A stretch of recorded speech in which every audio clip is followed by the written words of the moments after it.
So when it comes to the Canon 90D, it is one of the best photo and video cameras out there. In my opinion, it's kind of an all-in-one camera, but it has a few major flaws. However, this camera might still be perfect for you. So make sure to watch this video all the way through to see how it compares to the mirrorless cameras out there, and is this camera right for you? Let's get into it. So when this camera came out, it actually fixed 99% of the issues that most people have with Canon cameras, and I was really excited when this camera came out. However, this camera does have a few major flaws, so let's talk about what makes this camera worth it and what makes this camera kind of a flop. So let's get right into the nerdy stuff. This camera has a high resolution 32 megapixel sensor, which is really high res at this price point, but also in a camera like this. The 90D really shines when it comes to video, but let's talk about photos first. So when it comes to photos, this camera does 11 frames per second with a raw buffer of 25 raw frames or 58 JPEGs.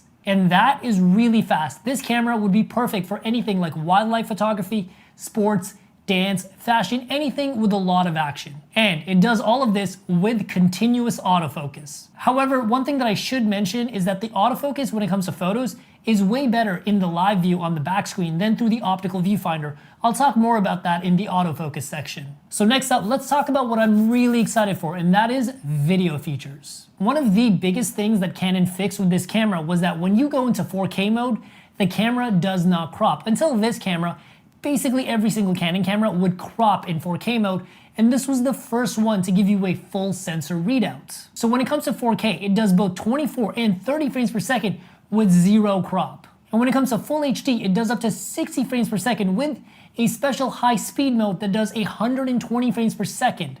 That is 4 times slow motion. One of the things that I really loved about this camera was the uncropped 4K. However, I should mention one thing. The 4K in this camera is not particularly sharp, but considering what this camera is really made for, which I will talk about later, the 4K in this camera doesn't really need to be sharp.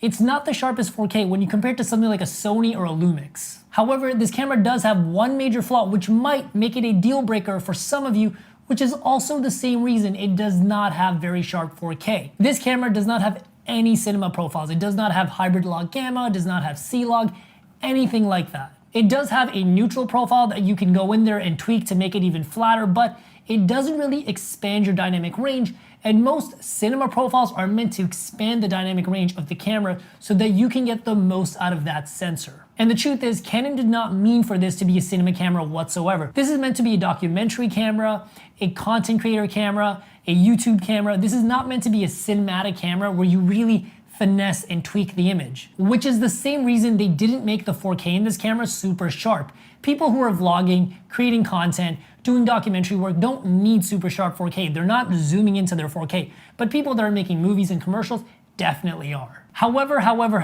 I should mention one thing. The colors out of the Canon camera are amazing. That is actually what Canon cameras are known for having amazing color science right out of the box. You almost don't need to edit your photos and videos.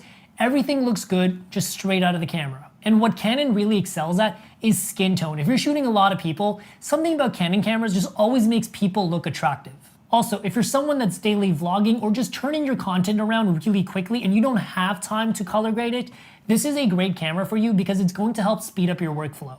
And next up, let's talk about the autofocus, because the autofocusing system in this camera is great and it really serves the kind of people this camera's for. The autofocusing system in this camera is amazing, not only because it's fast and reliable, but it's also because it actually has intelligent object and face tracking. So as things move around in your frame, if you're shooting a lot of people, if you're shooting a lot of objects, the camera knows what it's looking at and can intelligently keep everything in focus. Also, there's a joystick in the back that not only lets you quickly change between autofocusing points, but also lets you quickly change between different people if you're shooting more than one person or different objects. And before I forget, this camera also has touch autofocus because it does have a touchscreen, and that is probably one of the easiest ways to use the autofocus in this camera. And I should mention that the autofocusing system does not work once you go into ultra slow-mo with 120 frames per second.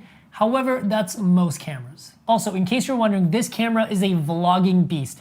It's pretty light, so it's not too heavy to hold with your hand, but if you put it on a tripod or a monopod that you can kind of hold in front of you, this thing is so easy to use. It is made for filmmakers in mind, and I'll talk more about the design later, but this thing is a vlogging beast. And if you're a vlogger or documentary filmmaker, this camera has really good stabilization for you guys. Now, it doesn't have in-body stabilization where the sensor is physically stabilized, it's all software based, but it does a really good job and it only crops into your image a tiny little bit. However, what Canon has always done is put the stabilization in their lens. So if you have a good stabilized lens, you should be just fine. And the stabilized lens combined with the in-body stabilization from the software will give you really smooth results. So one thing that I should mention is that this camera isn't particularly good in low light. It kind of maxes out around 3200, and that's really pushing it. I would not get this camera if you need something that's good in low light. But the one thing that I absolutely love about this camera is the design. Because when it comes to design, this camera was made for video shooters. One of my favorite things about this camera is the side articulating screen that is also a touchscreen. The touchscreen on this camera is extremely responsive, and it's probably the thing that I use the most when working with the Canon 90D. I use it to change all the settings and go through the menus. I almost don't use the buttons on this camera. However, that's not to say that this camera does not have excellent buttons. All the dials, all the buttons are just in the right place, and everything is nice and clicky and ergonomically well built. If you're a video shooter, you're really going to appreciate the ergonomics of this camera. Everything can be managed with just one hand, so you can hold the camera with one hand while you change all the settings, and it's really good for handheld work. And one of the things that I love about this camera is that it has an LCD at the top that immediately shows you where your shutter speed, ISO, and aperture is. It just gives you peace of mind that you're shooting everything on the right settings. And another thing that I love about this camera, though it's minor, is that when you turn the articulating screen, it does not hit the headphone jack. 99% of the cameras, when you turn the screen, it hits the headphone jack. Canon really designed this camera super well. And overall, I just love the feel of the DSLR style type body. Personally, I often find mirrorless cameras to be too small and anemic to hold. I love the robust, hefty feel of this DSLR body, and overall, I prefer shooting with the DSLR style body. So if you're somebody that wants a rugged camera that you can literally put through heaven and hell, this camera is really going to be perfect for you. And the last thing that I love about Canon DSLRs and this camera is actually the battery. The battery in this camera is insane. It will literally go for 4 to 5 hours on a single charge. That's pretty amazing, especially for a big DSLR like this. However, I would still recommend carrying a few spare batteries. So who's this camera really for?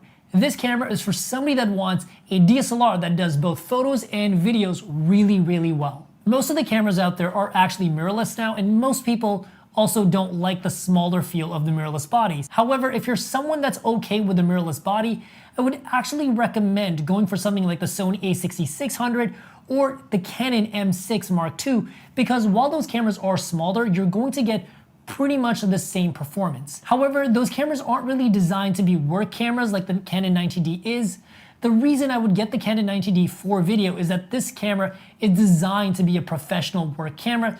Those cameras just happen to be mirrorless cameras with great specifications. Also, if you're someone that wanted a mirrorless camera like the Canon R6 or the R5, which are top of the line mirrorless cameras for video and photo, and couldn't quite afford them because they are really expensive cameras, the Canon 90D is a great second choice. And after a couple of strategic price drops for the Canon 90D, this camera is an excellent deal. So if you think this camera fits your needs, it's coming at a really good price, so you don't have to worry about if you're spending too much money or if you should get something else.